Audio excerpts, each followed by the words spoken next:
Hey folks, welcome back to Retirement Roadmap. My name is Evan with Master Plan Retirement Consultants, and with me as always, Mark Fricks. Mark, how are you today? Doing great. How about you? I can't complain. Good to see you. Today's topic, one of the biggest concerns for retirement planning is making your money last. Outliving your money is perhaps the greatest risk in retirement. So, what happens if you are successful in maintaining your wealth through retirement? What are the concerns for the future? Leaving a legacy to the next generation is the hope of many. Today we'll be discussing legacy planning and how to not only approach legacy planning successfully, but optimizing your estate for the next generation and beyond. As we've discussed in previous episodes, Mark, legacy planning is a key component to retirement planning. It really is. It's a piece of the puzzle. You leave that out, you're leaving out some very important aspects. Why work all these years, save, do your best you can, and then let it, when you pass away, let it go to the IRS, let it go to attorneys through probate, let it be maybe wasted by maybe some of the children are a little more spendthrift than others, things like that as well. So it's another part of the maximization of your estate and your legacy and all that you've worked for. Right. And we've had people come in before too for consultations, or even clients who initially have said that they're not really concerned with leaving to heir. Maybe they don't have any heirs. Maybe they're not so worried about a legacy. And then you start to unravel, okay, well, what's the alternative? Where would your money go otherwise? Yeah, I love it when they say, well, I don't really care where it goes. We're just going, and I'll say, well, do you want the IRS to get most of it? And attorneys, they go, oh, no. Well, then there's somebody somewhere, some organization you love, some foundation that you could leave it to and do a better job with it. So it's always, if you've got any kind of an estate at all, and some of you listening probably are thinking, I don't have anything. Well, you might be surprised what you have when you start adding it up and start maximizing it. And it's not like, most of us are passing away tomorrow. Maybe you got another 10, 20, 30, 40, 50 years to go. Who knows what kind of an estate you're going to have then, especially if they're working with us. Right, of course. So beginning with legacy planning, what is the first approach? What are the basics? Well, I was reading in prep for the show that 68% of Americans don't even have a will. Okay, so now that's not necessarily legacy planning, that's a document, but at least start with a will. Even if it's, now don't write it yourself, many times that won't be accepted because a will does have to be approved by the probate court and the probate judge, but you can get a pretty inexpensive will. So if you've got a really small estate and not much going on and things like that, I don't care if you're 25 or 30 years old. We have clients that are that age because they're children or grandchildren of our older clients. I still insist on helping them get a will because you just don't want to leave a mess like that. And it's horrible, but younger people do pass away. So at least the basics of a will. I would also certainly stress the importance of a financial power of attorney, which basically gives somebody else the right or the power to handle your financial affairs if you cannot. And then the third document you really want to have is a healthcare directive. And those last two documents need to be written according to the state you live in. So if you're in Georgia like we are, it needs to be the Georgia Healthcare Directive. And this is where it gets kind of weird too. If you travel a lot, if you full-time RV or you spend half the year in Florida and half the year in Virginia or whatever, you probably want to have those documents for both states. Because if you end up at the hospital and they need to do surgery and your document says Virginia and you're in Florida, it may not work very well. So now you're wrapped up into what we call living probate, which is another problem. And I know this all sounds kind of confusing, but really just three basic documents that you want to at least start with. And again, that's not legacy planning, that's having documents, but it's really important. You pass away, it's called intestate, which means without a will. You pass away that way, the court decides where your money goes, okay? Now they have a formula, but it starts with spouse and children, but it can spread out to nieces and nephews and aunts and uncles and people you don't like and all that kind of thing. So go ahead and at least get a very basic will set up. Now, you did mention with the healthcare directives that they're different in every state, and I'm sure every state has slightly different rules and regulations, slightly to maybe largely different. Say you are RVing everywhere and 50 states, in a year, it's going to be really difficult to get 50 different healthcare directives. Will one state's health care directive work in another state's? Boy, that's probably an attorney question. Yeah. Because I've not really run into that totally. Usually we'll have somebody that might travel to a state and things like that, but I've never really asked that.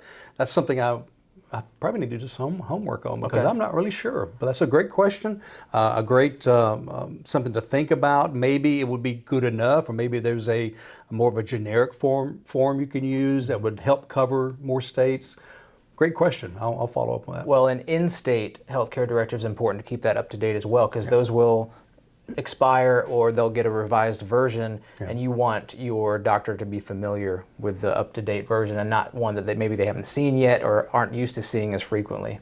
Well, and like the financial power of attorney, I know in Georgia and several of the states surrounding Georgia, the laws about financial powers of attorney changed back in 2017, 18, 19 due to changes in law. So the old forms were of very little value. And so if you've not updated and you're in a state that things have changed, again, I mean, it's a lot of work. I wouldn't say a lot of work. It is work, okay? But it's something you really need to keep up with for sure. Okay. So we've got those main documents. What about beneficiaries on accounts? Are those affected by those? Are those one and the same? Yeah, so you want to make sure if you've got an account that has a beneficiary, so that would be an IRA, 401k, an annuity, a life policy, those have places to list a beneficiary. You want to list people, okay? And so those do not go through your will. They don't go through probate. So that's a good thing, okay? Unless you write down to my estate. And then all you've done is shoot it through probate, okay? So make sure you get those filled out. You know, I have found a lot of people that maybe they have a 401k at work that's 20 years old and they never filled out the beneficiaries, or maybe it's an ex-wife or an ex-husband or whatever. So you want to keep those up to date as well. But that's a great point, that those are items that don't go through probate, don't go through a will. So that's a separate item you need to take a look at. With all of our clients here, we do beneficiary audits pretty regularly. We do, before I go on, I do need to make a disclaimer. We are not attorneys. We are not estate planning attorneys. So any legal documents, anything like that, we cannot write them. We do not advise on that beyond our scope of the financial planning that leads to that. Now, we do have associate attorneys that we work with regularly. What percentage of our clients do we end up creating a will for, or a trust for, or moving into that estate planning? Maybe 90%, right? Or at least make sure they get it done. We always want to make sure they have it done. Whether they use an attorney we recommend or refer, we have 3 or 4 that we can refer, or whether they find their own, we do follow up and make sure we have copies of it as well.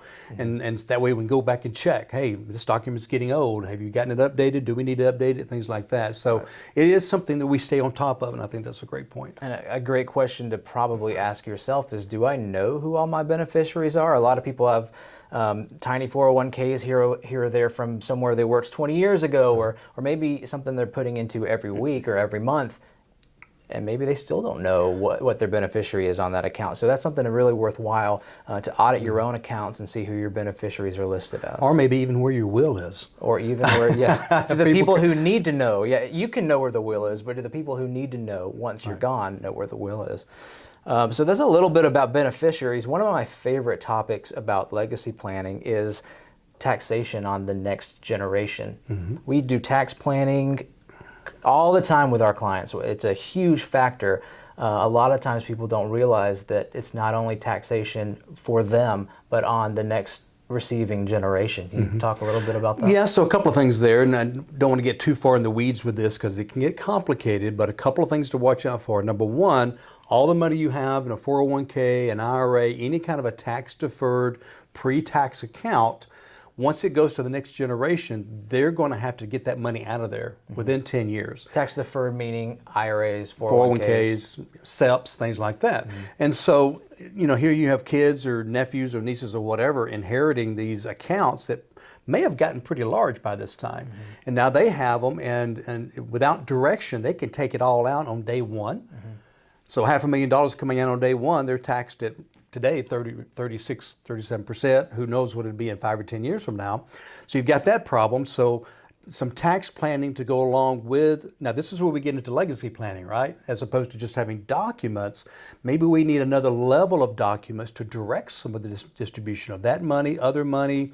You also have something called a step up in basis, which is where if you've got something that's not in an IRA, but has a lot of profit in it, you want to pass that on correctly, or they're going to owe taxes on what you originally paid for, not what they inherited it at. So that's another level of planning that's part of the legacy planning. I want to take a quick moment and remind you guys that masterplanretire.com is our website. You can go there for multiple retirement resources. But most importantly, if you would like to speak to a financial advisor concerning your own retirement, we offer complimentary consultations. You can schedule a meeting with Mark himself, discuss your woes, your joys, your hopes, your dreams for retirement. We can run some reports for you, so take us up on that, masterplanretire.com. Additionally, you can reach us at our home office in Marietta, Georgia, 770-980-9262.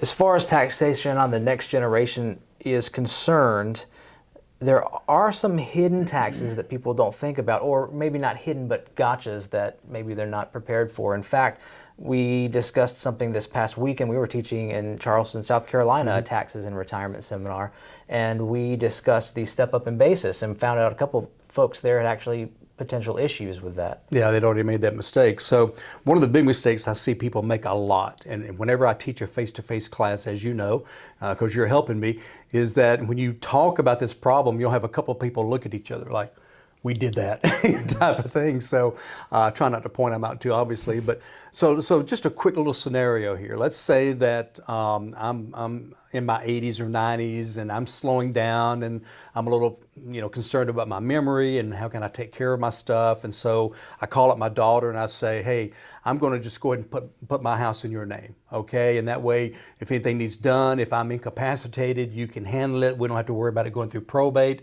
Sounds like a great plan, okay? A couple of problems. Number one is if you give away something that large, technically you owe an estate tax, okay? Because by putting somebody else's name on something, you just gave it away. Or even if you just put their name on it with yours, you just gave away half of it, okay? So there's that problem there. Number two is if you leave someone something through your will or trust, okay, like my house that I just mentioned, and I paid $200,000 for it, and now it's worth $500,000. I pass away. If my daughter turns around and sells that house the next day, that $300,000 in profit disappears. Her new basis, her new cost involved is $500,000, so she would owe no taxes if she sold my house. Now, if I did what I said earlier, which is say, here, honey, put your name on my house, she would have to go back to the original $200,000 I paid for it, so she would owe taxes on $300,000. So I call that lazy legacy planning or something like that. The intent's good. This is where I see it a lot, is on checking accounts, savings accounts, things like that, where, hey, I'm gonna put your name on my checking account, honey, that way you can get to the money if you need to. If I die, it's yours, it's a joint account. Again, you've just given away either all of your account, or if you just add their name, you've given away half your account. Now, you can always make them a signer, that's okay, but a lot of people make them owners. So anything, whether it be stocks, anything that has a title or deed, you want to make sure it goes through legacy planning, not through giving something away, because it's just a tax problem, not only from an estate tax problem, but again, the capital gains and the losing of the step up in basis. And technically, you owe gift taxes on top of that. Yeah, well, and also, let's say, I put my daughter's name on my house, she turns around next week and her husband files for divorce. Well, guess what? My house is up for grabs, right? Because she owns half of it, or maybe all of it. Or she gets in a lawsuit, so you've lost control. You feel like you're gaining control, but you actually have lost some control. So we can't really give a recommendation because this is all hypothetical clients, Right. but what are some other options for a home or large accounts? You mentioned a will or a trust. Yeah. So definitely want to send it through the will. Now, we've not talked about trust yet. And again, as Evan mentioned earlier, we're not attorneys and I'm not recommending anything. We're just discussing the types of documents.